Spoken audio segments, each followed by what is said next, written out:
যে 11 জন মাঠে নামবে, মুশফিক নাই, মাহমুদুল্লাহ রিয়াদ নাই, তারা অবসর নিয়েছেন। চ্যাম্পিয়ন্স ট্রফির পরপরই নতুন কিছু মুখ একাদশে ঢুকবে নিশ্চিতভাবেই। এবং ইনএক্সপিরিয়েন্সড বললে কি আসলে ভুল বলা হয় কিনা?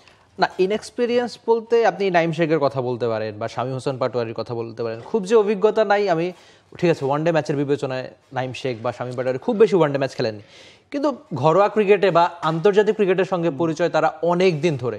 তো সেই হিসাবে অনভিজ্ঞ আমি অন্তত মানছি না। বা আপনি রিশাদের কথা বলতে পারেন, শুধু ওয়ানডে ম্যাচ সংখ্যার বিবেচনায় তারা হয়তো একটুখানি পিছিয়ে, কিন্তু অনেকদিন ধরেই তো আন্তর্জাতিক ক্রিকেটটা খেলছেন বা ঘরোয়া ক্রিকেট তো অনেক দিন ধরে খেলছেন।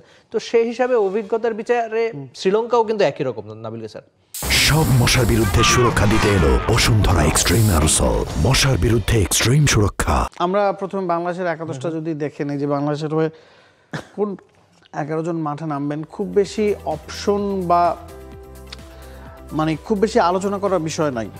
তানজিদ তামিম খেলবেন, নাইম শেখ বা পারভেজ হোসেন ইমনের একজন খেলবেন, শান্ত, লিটন, তাওহিদ হৃদয়, জাকের আলী অনিক, 4 জনই খেলছেন। মেহেদী হাসান মিরাজ ক্যাপ্টেন্সির পর্বটা শুরু করছেন এই সিরিজ দিয়েই। এরপরে রিশাদ এবং 3 পেসার যদি আপনি খেলেন, 4 জনের অপশন আছেন সাকিব, তানজিম সাকিব, নাহিদ রানা, তাসকিন, মুস্তাফিজ। এখন আপনি যদি একজন এক্সট্রা ব্যাটিং অপশন চান, যেটা নাহিদ রানার চেয়ে সাকিব ভালো করতে পারেন, সেক্ষেত্রে সাকিবের ইনক্লুশন হবে, অথবা নাহিদ রানার র পেস যদি আপনি কাজে লাগাতে চান, নাহিদ রানা খেলবে।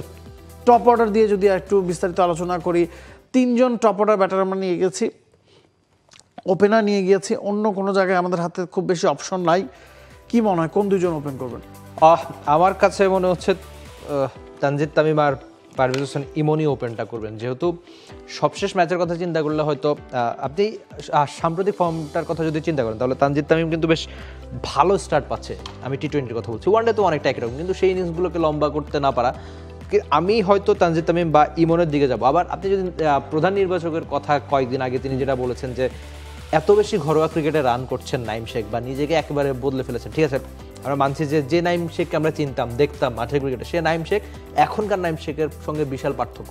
তো এই বদলে যাওয়া নাইম শেখকে কি শুরুতে সুযোগ দেওয়া হবে কিনা, সেটাই সবচেয়ে বড় প্রশ্ন। এবং এক্সপিরিয়েন্সের একটা বিষয় আছে, আপনি একই সাথে তানজিদ তামিম এবং পারভেজ হোসেনকে দিয়ে যদি ওপেন করেন, দুজনই আসলে ইয়াং ব্লাড, সে তুলনায় নাইম শেখ অনেক বেশি পরিপক্ক, এবং যেভাবে তার বদলটা এসেছে এবং যেভাবে তাকে নির্বাচক প্যানেল থেকে ইন্ডিকেশন দেওয়া হয়েছে যে নিজের খেলার ধরনটা বদলাতে হবে, এবং সেটা তিনি যেভাবে বদলেছেন সে কারণে হয়তো তাকে দলের সুযোগ দেওয়া হচ্ছে। এখন সৌম্যকে না রেখে তাকে রাখা হয়েছে এবং সৌম্যর পেছনে বলা হয়েছে যে তিনি পুরোপুরি আসলে 50 ওভার খেলার জন্য এখনো ফিট না, সেটাও একটা ইস্যু, কারণ সৌম্যর কারেন্ট পারফরমেন্স দল থেকে বাদ পড়ার মতো ছিল না। তো এখন নাইম শেখকে নির্বাচক কমিটি দলে রেখেছে, দলে থাকবেন কিনা সেটা তো আসলে মিরাজ বা সিমন্সের উপর নির্ভর করছে। আর আপনি যদি পরের দিকের ব্যাটারের কথা আপনি অলরেডি বা আমরা যে কার্ডটা দেখিয়েছি সেটাতে বলা আছে, তবে এখানে আমার আরেকটা প্রশ্ন হতে পারে যে মেহেদী হাসান মিরাজ আদতে কি উপরের দিকে নামবেন না নিচের দিকে নামবেন, নাকি নিজেকে টেলেন্ডার হিসাবে এখনো খেলাবেন, নাকি একটু উপরের দিকে খেলবেন? তবে বাকি যে আপনি মুশফিক বা মাহমুদুল্লাহ না থাকাতে তাওহিদ হৃদয় বা জাকের আলী একটু সময় বেশি পাবেন, লিটনও সেই সময়টা পাবেন, কিন্তু মিরাজকে একটু উপরের দিকে খেলবেন কিনা? মিরাজ যদি উপরের দিকে খেলে তিনি 4-এ খেলতে পারেন বা 5-এ খেলতে পারেন, সেক্ষেত্রে জাকের আলী অনেক হয়তো 7-এ চলে আসবেন, যেখানে তিনি খেলে অভ্যস্ত। জাকের আলী অনেক 7 নম্বরে হরহামেশাই খেলেছেন। এখন মিরাজের ইকুয়েশনটা আমি বলছিলাম গেল সত্ত্বেও যে আমি পার্সোনালি জানতে চাই যে মিরাজ কোন নাম্বারে ব্যাটিং করেন, কারণ এই মিরাজের ব্যাটিং পজিশনের জন্য অনেক কিছু আসলে ওলটপালট হয়ে যায়, অন্যান্য প্রতিটা প্লেয়ারের ব্যাটিং পজিশন চেঞ্জ হয়ে যায়। এই জায়গায় একটা স্টেডিনেস আসাটা আসলে খুব বেশি প্রয়োজন। আমরা একটু আরেকবার যদি দেখি সম্ভাব্য একাদশটা, একটা জায়গায় একটু ল্যাকিংস বোধ করেন কি না, যে বাংলাদেশের পিওর বোলার, স্পেশালিস্ট বোলার আসলে 4 জন। মিরাজকে যদি আপনি স্পেশালিস্ট বোলার ধরেন, এই 5 জনের বাইরে তো আর কোনো বোলার নাই। আমরা তানজিম সাকিব, নাহিদ রানা, তাসকিন, মুস্তাফিজ যে 3 জনই খেলুন, সাথে রিশাদ এবং মেহেদী হাসান মিরাজ, ব্যাটসম্যানদের কেউই আসলে পার্ট টাইমারও না। এটা কি একটা বিপদের কারণ কিনা? হ্যাঁ, সেটাই। আপনি কিছুদিন আগে আমি গৌতম গম্ভীরের একটা পুরাতন ইন্টারভিউ পড়ছিলাম, তো তিনি সেখানে বলছিলেন যে আপনার বোলিং ডেপথ যত ভালো হবে আপনি দলে যাবে তত ভালো করবেন। ইনফ্যাক্ট টুর্নামেন্ট জিততে আপনার কি করতে হবে, আপনাকে হয়তো ম্যাচ জেতাবে প্লেয়াররা, কিন্তু টুর্নামেন্ট জেতাবে ভালো বোলাররা। তো এই কারণে ভারতের অনেক বেশি বোলিং অপশন তারা রাখে, ইনফ্যাক্ট টি20-তে অনেক বেশি রাখে। এবং দেখা যায় বাংলাদেশে সেখানে 5 জন বোলারের মধ্যে একজনের তো দিন খারাপ যেতেই পারে, একজন 2-3টা ওভার কম করতেই পারেন। তো সেটা কভার করার কিন্তু আসলে জায়গা বাংলাদেশ দলে নাই। এবং এটাও বলছেন কেউ যদি ইনজুরিতে পড়ে যান, মাহমুদুল্লাহ রিয়াদ নাই, বা টেস্টে আমরা মুমিনুলকে বল করতে দেখি, তখন হয়তো শান্ত একজন অপশন হতে পারেন, তাও সেটা 2-3 ওভারের বেশি না আমার মনে হয়। তো এক্ষেত্রে শামীম হোসেন পাটোয়ারি কি একাদশে আসতে পারেন? আমরা দেখছিলাম যে সম্প্রতি যে ঘরোয়া ক্রিকেটের ম্যাচগুলো হয়েছে সেখানে তিনি বোলিং করেছেন, আর ফিল্ডার হিসেবেও দারুণ, এবং টি20তেও তাকে ইউজ করা হয়েছে আরব আমিরাতে বা পাকিস্তানের এগেইনস্টে। তো এই ওয়ানডেতে সেরা একাদশে শামীম হোসেন পাটোয়ারি যদি জায়গা পেয়ে যান খুব একটা অবাক হব না আমি, কারণ সেক্ষেত্রে বাদ দিবেন কাকে, লিটনকে না জাকের আলী অনিককে? সেক্ষেত্রে আমি জাকের আলী অনিককে বাদ দিব। আর লিটন দাস একাদশে আসাতেই কিন্তু একটু সমস্যা হয়ে গিয়েছে, কেননা সবশেষ যে চ্যাম্পিয়ন্স ট্রফিতে খেলেছে সেখানে কিন্তু এই লিটন দাস ছিলেন না। আমরা যে শ্রীলঙ্কা সম্ভাব্য একাদশটাও দেখে নিতে চাই, কারণ শ্রীলঙ্কা সবসময় কলম্বোতে স্পিন নির্ভর দল সাজিয়ে থাকে। প্রথম নিশান মাদুস্কা ওপেন করছেন, কুশল মেন্ডিস 3-এ, কামিন্দু মেন্ডিস 4-এ, চারিত অসালাঙ্কা ক্যাপ্টেন 5-এ, জানিত লিয়ানাগে যিনি পেস বোলিং অলরাউন্ডার তিনি 6-এ, এবং Dunith Wellalage spin bowling allrounder 7-এ, Wanindu Hasaranga spin bowling allrounder 8-এ, মাহেশ ঠিকসানা এবং সাথে 2 পেসার আসিতা ফার্নান্দো, ঈশান মালিঙ্গা। ডেপথটা কি অনেক বেশি মনে হচ্ছে কিনা, কারণ তাদের কাছে 3 জন স্পিনারের অপশন আছেন, ওয়ার্ল্ড ক্লাস 3 জন স্পিনার, এবং 3 জন পেস বোলিং এর অপশন আছেন, 2 জন স্পেশালিস্ট এবং সাথে লিয়ানাগের পার্ট টাইম।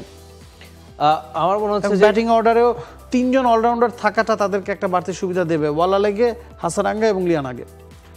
তাটা বটেই। তবে আপনি যদি স্পিনের কথা চিন্তা করেন তাহলে মানে উপমহাদেশের স্পিনার তো সবসময় ভালো থাকে, কিন্তু এখনকার মানে বাংলাদেশের স্পিনাররাও ভালো আমি মানছি, কিন্তু ওয়ার্ল্ড ক্লাস স্পিনার আপনি যেটা বললেন সেটা অবশ্যই হাসারাঙ্গা, আইপিএলে খুব ভালো পারফরমেন্স করেন, মাহেশ ঠিকসানা তো বটেই।